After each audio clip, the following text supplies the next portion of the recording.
What's up, everybody? So, in this next episode, James and I will be talking about a lot of hot topics now going on in the MMA world.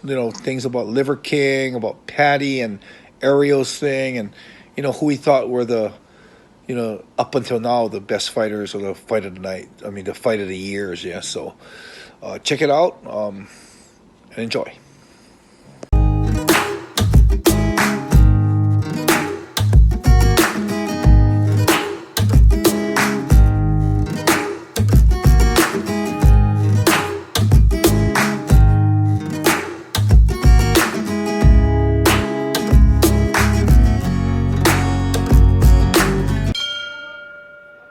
What's up, everybody, and welcome back to the Yamatodamashii podcast. Enson, how's things going? How's Japan?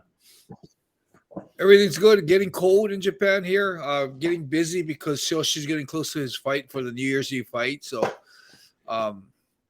busy is good. So everything's going really well. Awesome. Yeah, we had snow in the UK, so it's been pretty cold. It's been like -1 degrees. Ooh, we are at 2 tonight. Oh wow. So you're not far behind. Yeah, not far away. Yeah, nice. So today we're going to cover, a range of different topics, all MMA related. We're going to do a quick fire MMA round with some hot topics that are in the press. Before we do, just a quick announcement that we are finally on some other different outlets as well. So we're on Spotify, we're on Apple Podcasts, we're on Anchor, we're on Google Podcasts. So if there's any particular other one you guys want us on, it will be there. The first place will be YouTube. So YouTube, will have the episode, and then a couple of days later, you'll see that latest episode. But if you want to go back in the archives, there's about 70 episodes there ready for you guys to listen to. So, wow, right on. Good job. Yes. So enjoy it at work, enjoy it in the car, enjoy it wherever. But as I say, today is hot topics on MMA. But we had a big weekend with UFC and both Bellator. I was interested to know, of UFC 282, was there a performance that stood out to you the most? The fight that got fight of the night was that Darren Till? Oh yes, Darren Till and Duplessis. I can't pronounce his name. I don't know that guy's name. Yeah, but that was a good fight. That went back and forth. And I thought Till was going to end up winning the fight until he got submitted. Yeah. I also kind of like that because it's one of the few times Till didn't talk shit and was being really cool. And I kind of wish he did well to show him that, talking shit doesn't necessarily have to happen to do good in a fight. Well, but according to what Dana said, yeah, he, people are saying that Till got three losses in a row and said something about is he in jeopardy with his contract? And Dana straight up said, the guy just got fight of the night. Mm-hmm. He's good. He's safe in his contract. So that was good to hear. So that fight was crazy back and forth, man. That was really exciting. It was a great fight. I think my performance of the night was Ilia Taipura, because both him and Bryce Mitchell, I was really looking forward to that fight going into it, right? Those guys were you could tell, so skilled in both, both sides of the fence. And Taipura, man, he just looked like a beast, right? He just looked like an absolute savage. I can't wait to see what he does at featherweight. There's so many good times. I think he wants Brian Ortega. Mitchell? Yeah, Bryce Mitchell, yeah. Yeah, but you know what kind of disappointed on me on that Bryce Mitchell guy? I kind of went into the fight kind of excited to see him fight because he was talking about being ready to die and stuff. Yeah. And when he got into a choke, I thought, okay, this is where you really can tell if someone's serious about saying that they're ready to die. And when he tapped out, I was like, there is no way in hell this guy was ready to die. And to top it off, it was really disappointing for me because to top it off, he says something like, I don't want to make any excuses. I lost fair and square, but I had the flu and I shouldn't have took the fight. Like you just made a couple excuses. Yeah. So I feel, I admire the fighters that are mentally, physically, emotionally sound, like Khabib, But when you hear fighters talking big and not really walking the walk, They talk the talk, can't walk the walk, and then they start making excuses about their loss. I just have a hard time, rooting and supporting that kind of fighter. So it was kind of disappointing because when I heard the press conference, I was like, wow. He would look real serious. He didn't fuck around. He didn't shit talk. And it was like, oh, this guy's like maybe old school style. So I was really excited to see him fight. And then when I saw him tap, and then the excuses he made after, I was like, damn. So yeah, not in any feeling of wanting to see him fight again. So he's just another fighter in the pond now. Yeah. It was funny you brought that up because that's exactly what I was thinking, right? That he talked such a big game about, being willing to die. And obviously that's been a common theme on this podcast. So I was like, right, let's see what he's got. And then, like you said, he just choked him and he tapped super quick as well. And I think the thing is like, there's no harm in tapping, right? But don't big yourself up to say, I'm willing to die to do whatever. Like, it was like a normal sort of tap. So and, that one to be fair to him, a lot of fighters, they think they are willing to die. But when the shit hits the fan, a lot of people realize that, oh shit, I wasn't ready to die. So, I mean, he could not. Maybe he wasn't talking big. Maybe he just really didn't understand how mentally sound he was, or how, if he really felt that way. He maybe he did believe that. But when the going got rough, he realized that, oh shit, I don't even want to be choked out, let alone die. Yeah. No, definitely. It's like someone going into a casino with $1,000 and saying, I'm fucking going to go for it. I'm going to lose all this $1,000. When they lose $20, they turn around and leave. Yeah, that's kind of like how I see it. Like kind of, you shouldn't be chirping. Don't talk the talk if you're not going to walk the walk. Yeah, no, definitely. One of the themes of 282 and the weekend was really questionable judging, and I was keen to know, one, who you thought won the main event, but just judge and the co-main event, right? Because there's certainly some questionable judging there. But what did you think? Well, I mean, who did you think won the main event to start with? Oh, I thought, Jan definitely was winning the beginning rounds, and I felt like Jan and Ankalaev at the end, the last couple rounds, really, the ground and pound, the takedowns. I thought if I had to give it to one of them, it would be Ankalaev. So yeah, that one I thought, but it wasn't to a point where I was like, oh, it's a robbery. It was more like, oh, I thought he won, but you know how that goes. You leave it in the hands of the judges. But I mean, it was a draw, right? Yeah. And I almost felt like, it was a real weird feeling because when the first fight was scheduled, I thought it was how unfair it was to Glover. And I just thought it was so weird how they would just set a title match with like two guys like that were contenders. Just boom, okay, we'll make the title with him, and Glover's like left out in the cold because he didn't want to take the fight. Yeah. So I thought that was super unfair, and with that, when I'm thinking like, oh shit, that's unfair. When I see the draw and I'm thinking, oh shit, what's going to happen now? And then I hear these two guys are just like thrown to the side now. And is Glover and Jamar Hill going to throw the fight for the title? It's like, oh, karma just came around and set shit straight. But I mean, I was okay with it only because I just thought Glover was getting a raw deal, and I'm kind of happy that things were set right for him. But as far as the title fight, them calling it a draw, and it's like such a I think Dana was super pissed about the main event, saying that he don't know what these guys are doing. But I think he was more frustrated at the fact that the judges made it a draw, because forcing that title fight was for one reason only, because jury vacated the title. It was to create a champion, and it was like that whole event was just for nothing, pretty much. Yeah, it was super weird finish, right? It was so much confusion at the end. It was like, what now? But yeah, I know what you mean about the title shots. It is a bit like, certainly sort of here's your title shot. No, here's your title shot. But that being said, I think the new title fight. I think that'll be a good fight. Glover versus Jamal Hill. Yeah. That's a good fight. Yeah. So I'm excited glad to see Glover's that. getting another chance. Yeah, he deserves it, right? So especially after that fight with Jiri.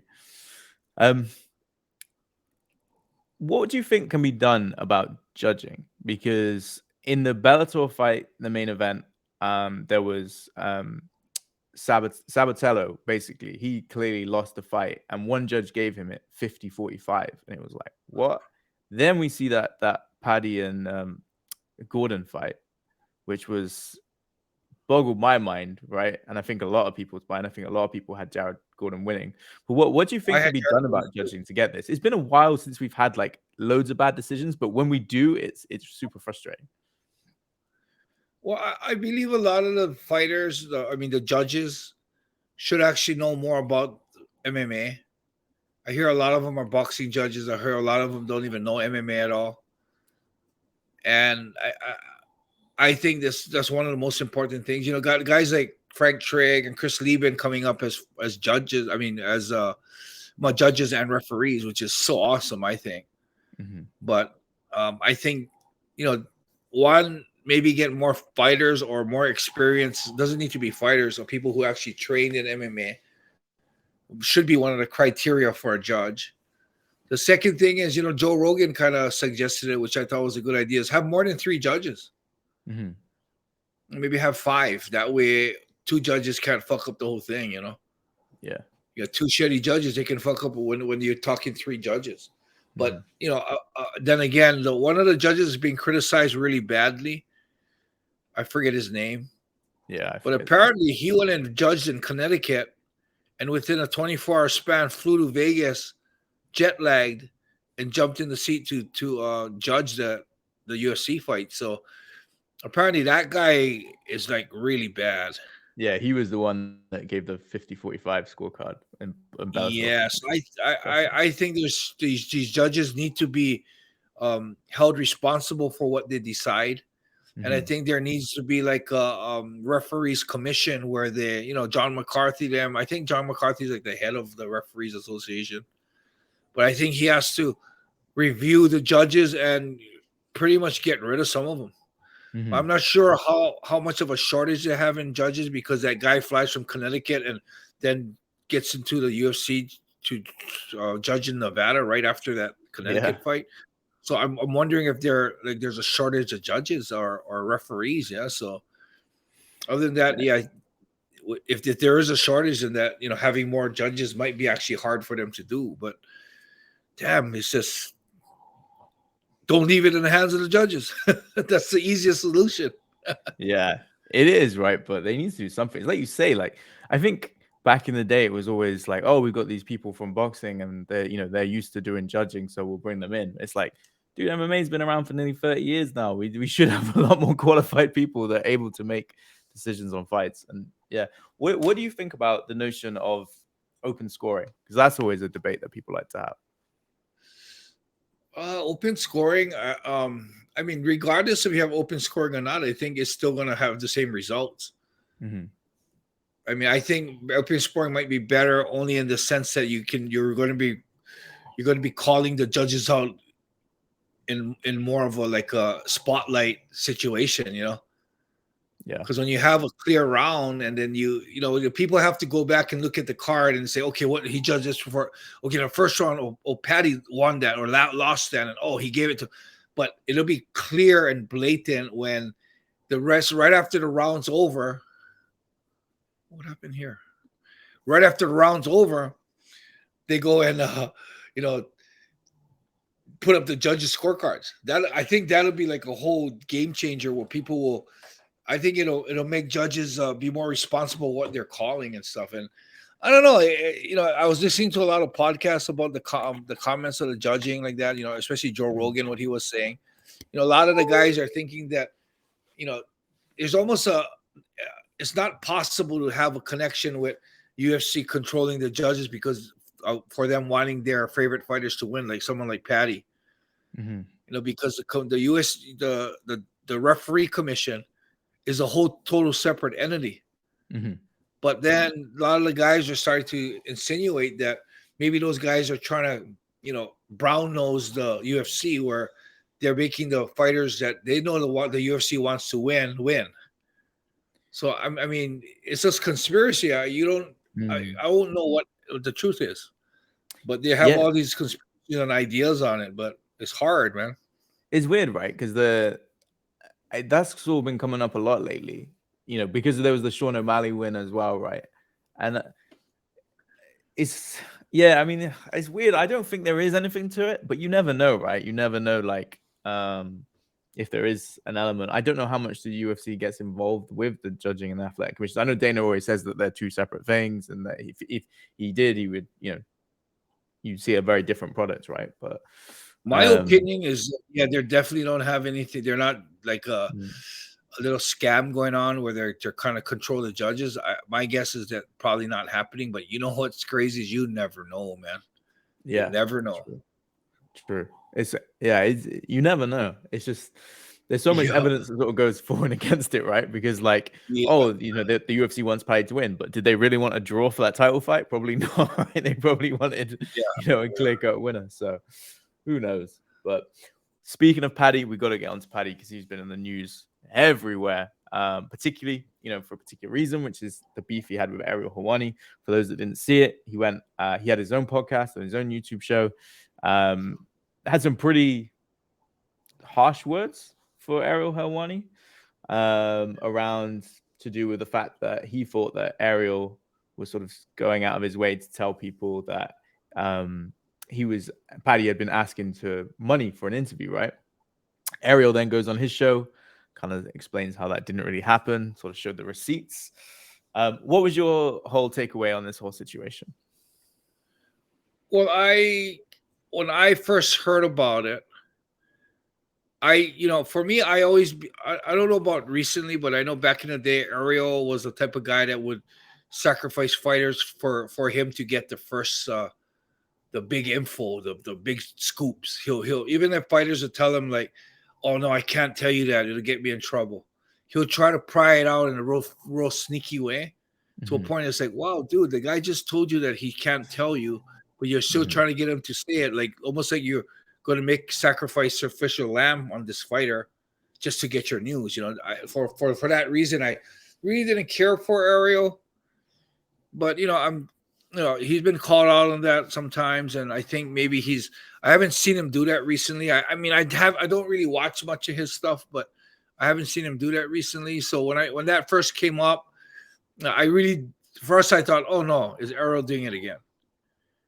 And when I sat down and watched all, Paddy's podcast with Dana, and then I watched the comeback of Ariel Helwani, and then the comeback of Paddy on what Ariel Helwani said, I mean, Paddy is either a pure dick or he's really stupid. One of those two. Because the things he says is, I mean, he did ask his manager asked Ariel for an interview. He even called Ariel, telling him that he's going to be in town. Let's get together. And of course, it's about an interview.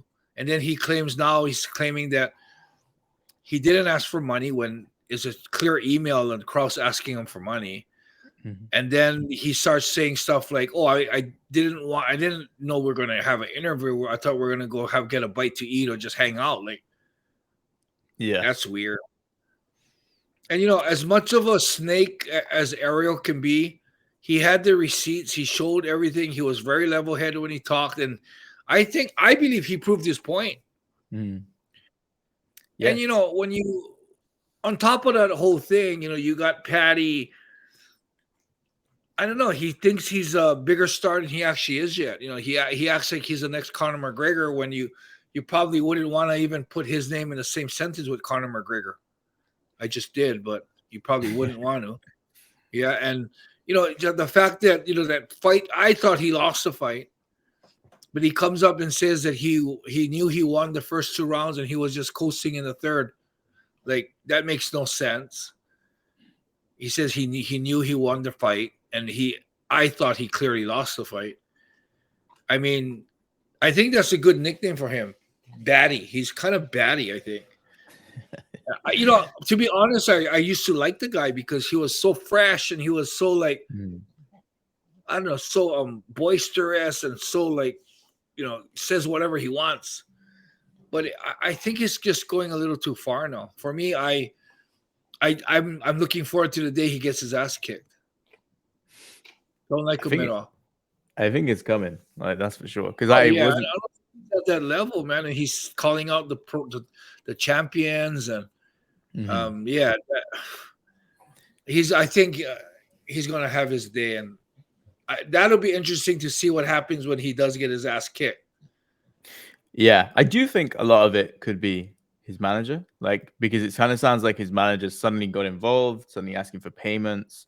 I think the worrying thing is that you probably have these outlets that will pay for interviews just so they could like do that. So that then you get these managers that are like, oh, X, Y, and Z are paying this. Why can't Ariel, who works for BT Sport, come and like pay for this thing? And because some of those outlets are doing that, I think it's, you know, it changes the game completely, right? It's not fair for the smaller fighters, let alone the media outlets as well that are trying to, you know, get the stories. But well, and as you know, managers get a percentage of what the fighters make. So right. But you know, with that said, with that whole thing is Paddy eventually has the last decision. Yeah. And although we can say like the manager talked him into that, the manager made him believe that he should be getting paid, whether his britches got too big for his pants or he just listened to his manager. Bottom line is Paddy has the last decision, the final decision on what to do and what to take. And I just believe he's getting too big for his britches. I think he's demanding payment for his interviews. I think he should be more than happy to go on these platforms, especially our Hawani show, to get more exposure and get his name out there. I think he thinks he's really, really believes that he's already at Conor McGregor's level. Never. I think, especially in terms of... he probably couldn't hold up my jockstrap. Yeah. Well, definitely in terms of skill, though, right? Because I think with Conor, people forget that actually he was a really incredible fighter. Like, people forget just because of the most recent fights, but some of the stuff he did, people called him the unicorn, right? Because it was amazing. Like the Jose Aldo knockout was, you know, something else. Yeah. Conor walked the walk and talked the talk and actually walked the walk. Yeah. And I give it to Paddy. He will go in there and fight, but you know, that fight, he had no business winning that decision. And to celebrate it doesn't sit well, does it? So and then what he said after, like he knew he won, and and fight of the night, it was like, what? Batty. And you know what's funny is that he's talking all that shit. What is it? Yeah. Oh, it's Batty. They should change his nickname to Batty, like Batty. Oh, I thought you were saying that. That's the American accent. Paddy the Batty. Oh, shit. But yeah, he is Batty in the head. It's funny because he's been beefing with Taipura, and they're obviously like different weight classes. But Taipura, even at that weight, would kill him. Like he doesn't want any part of that fight, right? Because that's not a good fight. Yeah, he knows that he can't have that fight because they're different weight class.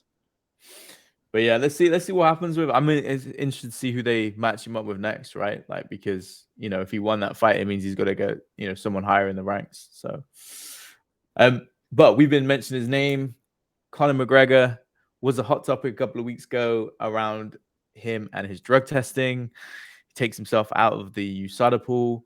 What are your thoughts on that whole situation about a fighter being injured and not doing drug tests? Well, I mean, it's a loophole, definitely a loophole in the whole system. Conor's smart enough to play the right way, play it the right way. So, there's two things. One, with that severe of an injury, he probably had to, take care of that injury. And, if he could use more drugs and, steroids or whatever, growth hormones, that's probably the best way for him to get better. And someone also mentioned the fact that if you're in the drug pool, they can call you and you got to let them know where you are. You got to tell them what you're going to be. You got to answer the door at 6 a.m. or 5 a.m. So that's a pain in the ass. So, if the whole reason for the drug, the US, the USADA is to prevent fighters from getting an upper hand in anything as far as training, recovery, whatever it is. Because recovery, whether it's a broken leg or it's recovery from a hard days of training, is the same thing. It's recovery. And if the idea of USADA is to make sure that no fighters get upper hand because they can get a hold of growth hormone or performance enhancing drugs, then that whole system's pretty fucked because Conor just played the whole system. Conor obviously did more than just food and regular vitamins. It's obvious he did some performance enhancing drugs. If it's for his broken leg, we don't know that. I mean, I'm a strong believer that steroids or growth hormone isn't something that's going to make you a better fighter. It might give you a better edge on recovery. It might give you a better edge on the type of of how hard you can train every day, which will give you a little bit of an edge on how much better conditioned or strong or strength that you have. But overall, I don't think steroids or growth hormone in its own will make you a better fighter.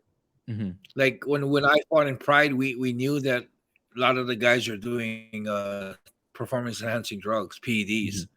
But for me, I always believe that you might have a little bit of an edge on recovery and muscle power, but overall, I didn't think that PEDs would actually help you win a fight. So I wasn't too worried about fighters taking PEDs. Yeah.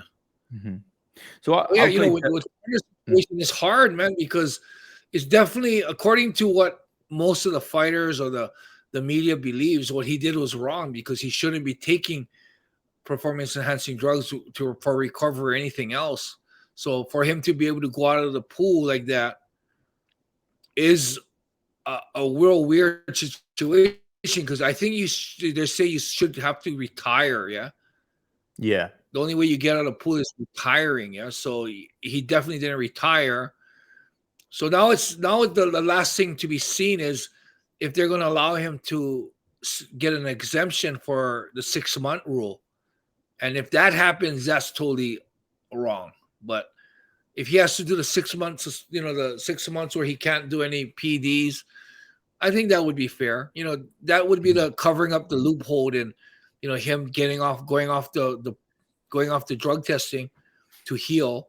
But then he has to do the 6-month exemption, 6-month term that he has to do drug testing and be negative for 6 months. So I think if they don't allow him to be exempt from that rule, I think they did a pretty good job.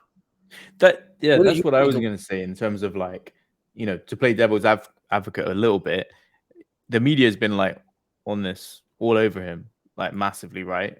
But if you're saying this is across the board, that the same thing, right? If you're injured and you could take yourself out of the drug testing pool, and then once you're ready to come back and compete, you've got to go do 6 months or whatever it is of clean drug tests. I don't know if I have a problem with that, right? Because I want these guys to be healthy. I want them to go back in and have the best recovery. Now I get it that not everyone's probably gonna be able to afford whatever it was that Conor was taking, right? But at the same time, is it such a bad thing? I don't know. Is it such a bad thing that people get? I mean, maybe people can say in the comments and give us X, Y, and Z reason why it shouldn't happen. But I'm just curious. I'm just throwing it out there that is that a bad thing that people could use whatever to help them recover? But then as long as they're not taking it when they're fighting, I don't know. Yeah, that's a big question to be asked. Is the USADA's drug testing? Is there objective to just make sure fighters aren't on anything while they're actively fighting, or is it for fighters to stay clean no matter what? And if this is for fighters to stay clean no matter what, there's definitely a big loophole in their system. But if it is to, make sure fighters when they get in the ring, they're not on any performance enhancing drugs, then I think the 6 months rule is a real good rule to have.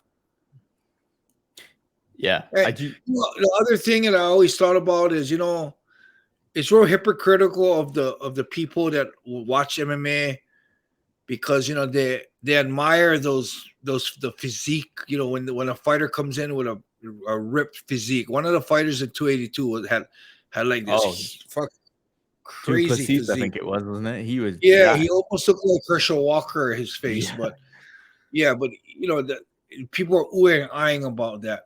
You know, when they're aggressive and they're strong, like someone picked like Frank Ngannou's one punch knockout of Alistar, or someone like Cormier picking up somebody, slamming into the ground. You know, doing performing enhancing drugs will only enhance that type of performances that people love to ooh and ah about. Mm-hmm. And it's real hypocritical of these people to criticize those people that's risking their lives in their ring because they're doing PEDs, saying that that's wrong and that's cheating, you know, when they are the very ones that ooh and ah about it. I mean, a perfect example is like bodybuilding, professional bodybuilding. You know how people just love that almost like abnormal muscularity where the veins and the definition. These guys are so big, it's like unbelievable. And we ooh and ah on it, you know. But then you say, oh, but that's a cheat. They take steroids. Like, how the fuck else you think they're gonna get that big? And you guys love it. You guys ooh and ah about it, but then you guys start getting critical about them doing steroids, you know. So for me, I always had that belief that, you know, people just, I don't know, they're hypocritical, man. They, you know, they whine and they scream about performance enhancing drugs, but they almost entice the fighters or the bodybuilders to do that by, you know, rewarding them for when they look so ripped or they're so conditioned. You know, TJ Dillashaw never got tired, and you know, when they find out he's on, you know, they love his fighting, but then when they find out he's doing blood doping, all of a sudden it's like they don't want him anymore. He's a cheater. But they did ooh and ah about his fights, you know. So I think it's a hard rule to control and to you know, make sure the fighters abide by. Yeah. And you know, to be honest, when I fought in Pride, there was no weight classes, there was no rules on steroids. No one died. It wasn't super dangerous. You know, I mean, I feel that way. And I just feel like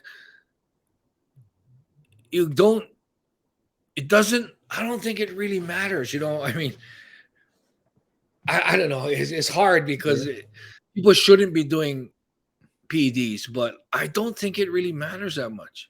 Yeah. Yeah. I mean, there was huge roided up guys in Pride, right? And loads of them didn't do shit. Yeah. I fought Mark Kerr and he was on everything.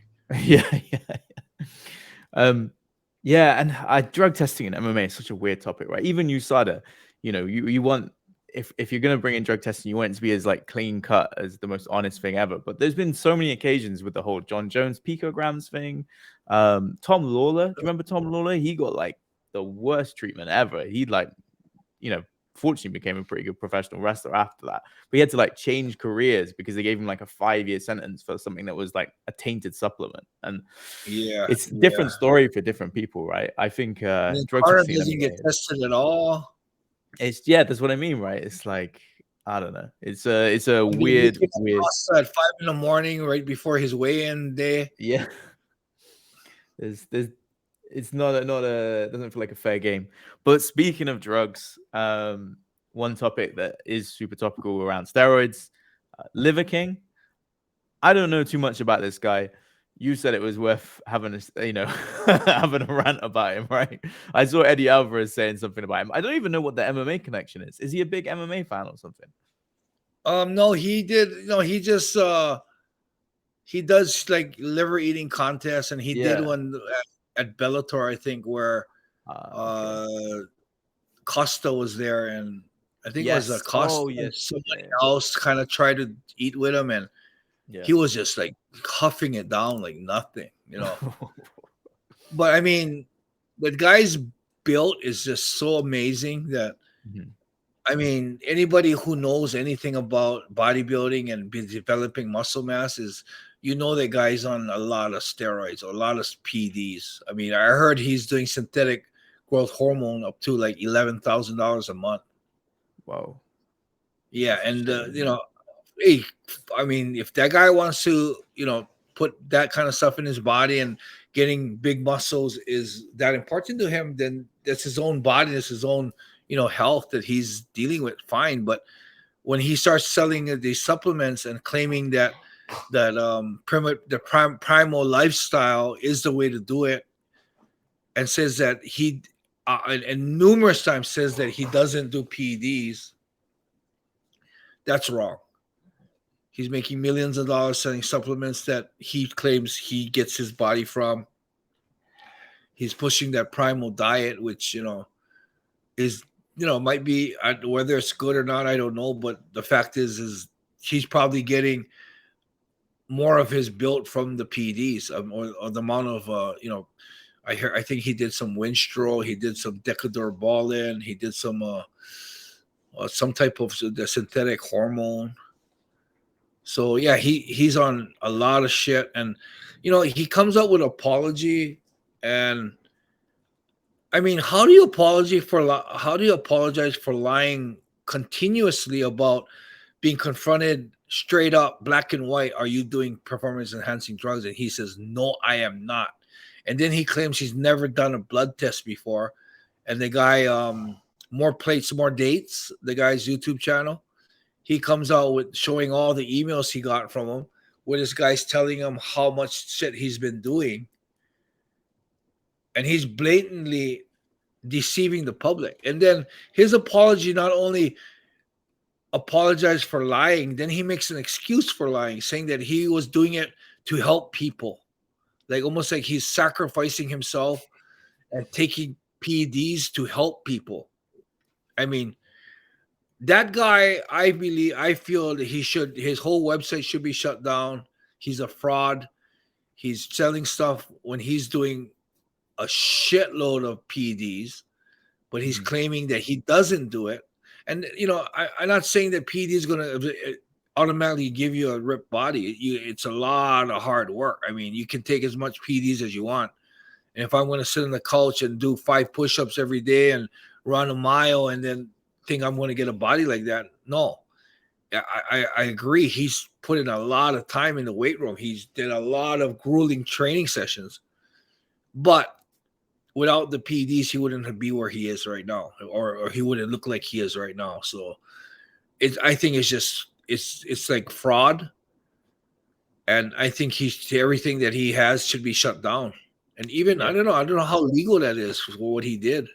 Yeah, I agree. It's like mis-selling, right? Completely, because he's saying like, Yeah. "Oh, follow this diet, you're gonna look like me," and then when actually and then denying the steroids. So, pretty crazy scandal, to be honest. I'm surprised that he's, he should be really sort of hiding in the background. I guess the appeal, right, will probably wear off with a lot of people, and he'll probably change his gimmick, I guess, to something else. But is what it is. It's been a while since we got to cover various different MMA topics, and I really wanted to touch on a quick note on the PFL, right? Because Kayla Harrison, lost, and there was, she had so much hype, right, to being, the big deal in women's MMA.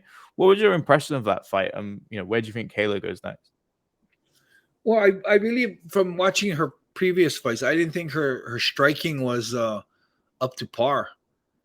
Not only was her striking not as technically good as the top fighters like Cyborg or Nunes, I believe that she had a lot of bad habits where she would turn away, she would close her eyes, she would look, her chin would be up in the air, and she was very vulnerable in situations where when they were striking or she struck and missed, she was like off guard a lot. And I just thought that her striking skills are very amateurish.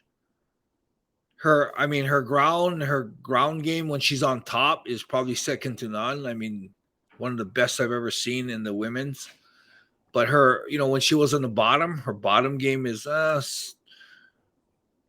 not so good. She even was, I think she was held down by this Pacheco lady a couple of times where she couldn't actually get out of the side control, which is one of the basic strengths of judo, to not get side control. So, I just felt she was really overhyped when she was calling out the legends and wearing shirts like Legend Killer. I just thought that was very premature because she hasn't fought anyone, to the likes of Shevchenko or Nunes or Cyborg. So I just thought that was very premature. And what that fight showed me was that, yeah, I was right that she is premature. But did you see her after fight interview? Did I see? I think so. Yeah, I think. One moment she actually started crying because it Oh was yeah, so. yeah. Because Andrew from the We Are Rising podcast, he updated it. Yeah, And so that with that, you could tell how badly she wants it. And then she said something that was really real, like, I'm gonna get better. It wasn't like she was gonna quit, or it wasn't like Ronda Rousey where she disappeared from media for like a couple months. She went to the press conference, talked to even though she was so emotionally hurt from the whole loss, she still went there. That shows a lot of class, a lot of professionalism. And the things she said, I felt like, wow, she's gonna get better. Yeah. Well, she's had a pretty tough year because if you remember, she was at the UFC, right? And they were talking about her and Amanda Nunes, and then Amanda Nunes lost that fight to Juliana Pena, and then immediately that talk went quiet, right? Like no one was sort of clamoring for that. But that if Nunes had won, I think she would have been signed. I think Kayla would have been brought in, and that would have been the fight that the UFC probably would have made, right? But so yeah, tough year for her. Just on the like PFL side of things, and this relates to Bellator as well. I'm seeing this a lot more now, where so PFL do the £1 million, $1 million challenge, where if you win a tournament, you get that $1 million. Bellator doing the same thing right now with their bantamweight tournament, which has been a lot of fun. What do you think about that? Because I think that's quite a good way of getting some really good fighters to come to the tournaments rather than going, actually, instead of going to the UFC, I might take this route. So I'm enjoying that format, but I don't know how sustainable it is. But what do you think about that? I'm old school, so I like that. I like those tournament formats. And back in my day, we used to do it all in one night. But now it's done throughout about a year, or even sometimes a 6-month period, where they have the round of 16s, 32s, and then they have the quarters and the semis. They have it broken down into different events. I think that's cool, but I think that's only good to start off something to get the contenders in the pool, because I don't believe that you're going to eventually you actually have the best fighter always win the tournament, because the luck of the draw is different. You might have two strong fighters fighting each other first. So, I mean, to get them together and to bring all the names out, I think it's a good start. Like even if the Contender Series had like a tournament just to, find and get to name the fighters. But as far as determining the best fighter in the division, it's not necessarily the most accurate way. Yeah. But yeah, I mean, I like it though. I like the tournament. It's kind of exciting to watch that, to see it play out. I think it's good for the fighters as well, right? So to actually, if this is one way that some of the smaller organizations are going to compete, because the other question I was going to ask you was, right now, who do you think is the number 2 MMA promotion? Obviously, the UFC is number 1, right? They've got the majority of the best fighters. It's just become that right now. It wasn't always the case, but currently it is. Who's the number 2 promotion? That's one that gets bowed around a lot. I think Bellator. Okay. I just believe Bellator is because I think they have the biggest names. One doesn't have many names. One is more concentrated on Asian fighters. PFL has some names, but not necessarily like real big names. Even like someone like Rory McDonald that went from Bellator to PFL. I mean, you know what doesn't help is a lot of the fighters that went to the PFL didn't do well. I think didn't Pettis also go to PFL but didn't do well? Yeah.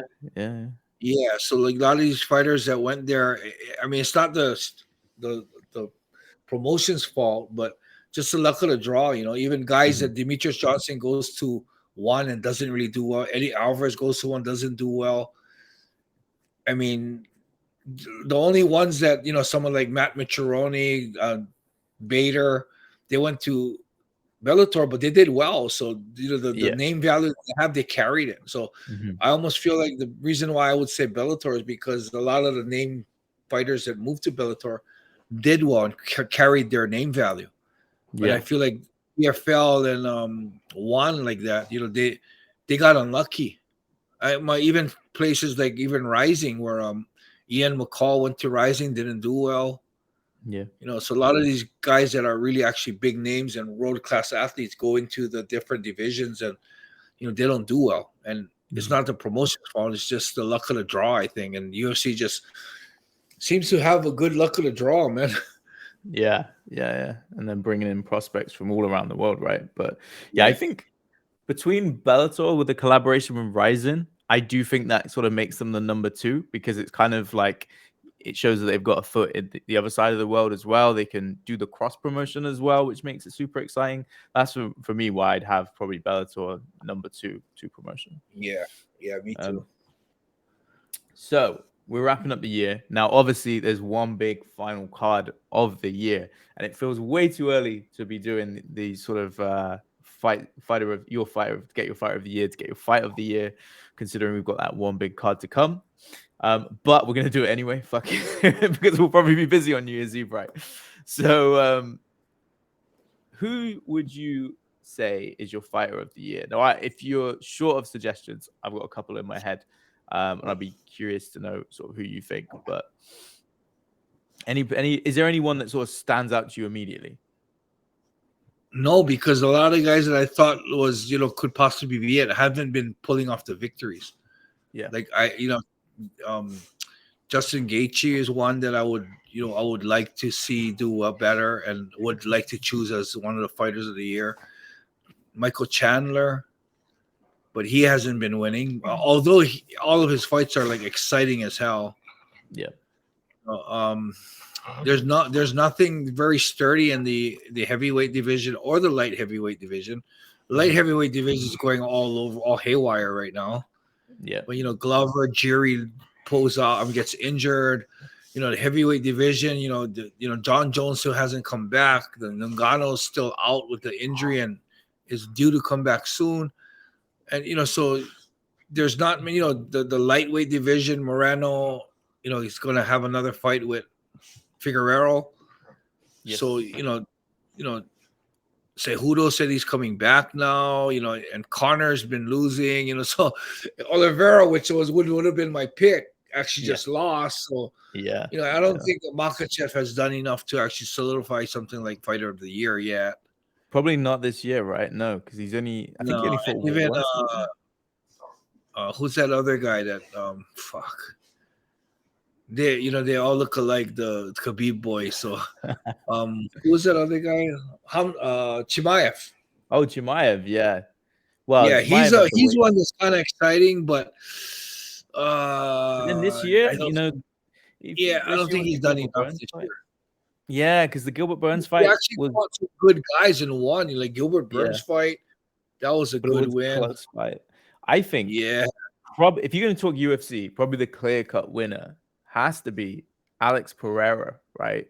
This guy comes in, knocks out Sean Strickland, knocks out Israel Adesanya, and he had another fight before that in, I think, January or February, right? So, I mean, he did do good this year. Yeah, that's right. I mean? Like knee knockout. Yeah. That's the person that I think you probably got to put as UFC fight of the year. The other person I would say that probably isn't getting enough talk, but maybe if they win on New Year's Eve, has got to be Kleber Koike, because he's had a ton of wins this year, right? So yeah, you think so? This year alone, he's beat Ulka Sasuke, hopefully I said that right. Hagiwara, Ushiku, and then if he beats Pitbull, to me that's a pretty good case for being one of the fighters of the year, right? So I think that's going to be his real deciding win. Yeah, if he can beat Pitbull, then people are going to say, okay, Kleber's like a world class fighter, because him beating Mikudo, that's kind of But yeah, Pitbull's someone that's definitely the top of the cream of the crop. Mm-hmm. So I think it's a real good fight for Kleber to challenge himself and see where he stands and to prove to people that he's actually world class. Yeah. So I don't know. He could be a clear-cut win if he wins that fight, but that's a huge fight, man. It's Pitbull, right? Like that. Yeah, it's a great fight. Can't wait to see it live. Fight of the year, right? There's been some awesome fights this year. There was a really great fight recently, right? With so I'll throw you out a couple of examples. So we had what's his face? Kevin Holland, Stevie Boy Wonder Thompson. that was a good one too. Yeah, that was a great fight. We had Dustin Poirier versus Michael Chandler. That was a great fight. That one was crazy too. Well, you know what? With that, Michael Chandler, all his fights are crazy. All his fights could be fight of the year, man. Same with Gaethje. And then you have women's too. Wei Lee fighting Joanna. Was that this year? It was, yeah. No. Oh, yeah, there was. The rematch was. Yes, it was. Yeah, sorry, the rematch was. Oh, actually, the first fight was crazy. Yeah. Yeah, the second one was still good, but not quite. Yeah, it was good. You also had Jiri versus Glover. That was pretty. That title fight was pretty crazy. I don't know, for some reason, I just doesn't. I see more like Gaethje's fights and Chandler's fights as fights that I have a lot of impact on me. I mean, you name any Gaethje fight, and it was a freaking war, man. Yeah. All of them. Poirier, Gaethje, Oliveira kind of submitted him pretty good. Yeah, but I mean, Chandler puts up a war. I mean, even Gaethje, like they call him the walking highlight reel, which is kind of true. Yeah. I don't know if I'm just being biased, but if I were to choose a fight of the year, it'd be one of those. Yeah. One with Gaethje or one with Chandler, or when they fought each other. Chandler Poirier was pretty insane, right? Yeah, that was sick. Yeah, that could actually be one that for me would be in the fight of the year. Trying to think outside of the UFC, the only one that really sort of hits me hard recently was the Ogikubu versus Suchul Kim. That was a really fun fight. I remember that. Yeah, but there's not been masses outside of the UFC that I can think of right now that's screaming off the top of my head. Trying to think of any big Bellator fights that were crazy. No, I don't know. Well, we've obviously forgot some, so people please put them in the comments. Let us know what you think. What did we forget? We've done this on the fly, to be fair. We just go up with the topics and just sort of thought it off the top of our heads. So I'm sure people have got some better suggestions than us. But yeah, any parting words to wrap up this episode? No, a lot of crazy controversy going on now. Kind of interesting. I go on every morning when I get up. I go onto YouTube and search the most recent ones. Liver King. Paddy's thing with Ariel, Liver King, and I love watching when Joe Rogan goes and talks about stuff because he's straight up brutally honest. Yeah. So when you have time, watch when Joe Rogan talks about the Liver King. Oh, I haven't seen that yet. So. I mean, so real, so honest, so brutally like revealing that is. I love watching Joe, but yeah, so exciting stuff, man, and it's funny because a lot of the excitement now is a lot of stuff that are beside the fights. Conor McGregor, Liver King, you got the judging. So Paddy and Ariel. It's kind of interesting to have that, I mean, it's like a little circus show going on, but I mean, that's what MMA is becoming, so. It's true, man. We think we spent 5 minutes talking about some of the fights from 282 and the rest of it on all these other topics. So it is what it is. That's just unfortunately the way you can go now. So awesome. Well, thanks everybody for watching. We'll be back again soon, probably before Christmas. So all right. Okay, Bernie, we're done. Okay, go boy. All right, that was a pretty cool episode. A lot of interesting stuff happening outside of the ring. But if you have any ideas or any comments about what we talked about, put in the comments. Also like and subscribe and share. Thank you.